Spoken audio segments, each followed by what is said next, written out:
सुहा साहिबा खैरियत से हैं, लेकिन हम उनके बच्चे को बचा नहीं सके। बहुत अफसोस है मुझे।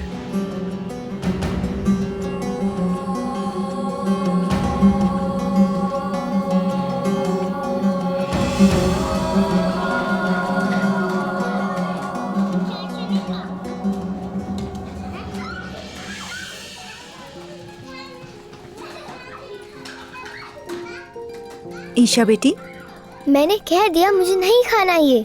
सिर्फ बाबा का इंतजार कर रही हूँ मैं यहाँ। लेकिन तुम्हें खाना तो खाना होगा ना, खाली पेट तो तुम नहीं सो सकती। मैं बस अपने घर जाना चाहती हूँ, अपने बाबा के पास। नहीं मेरी जान, तुम जानती हो ना तुम्हें यहीं रहना है। अरे यार, बाबा क्यों नहीं आए अभी तक?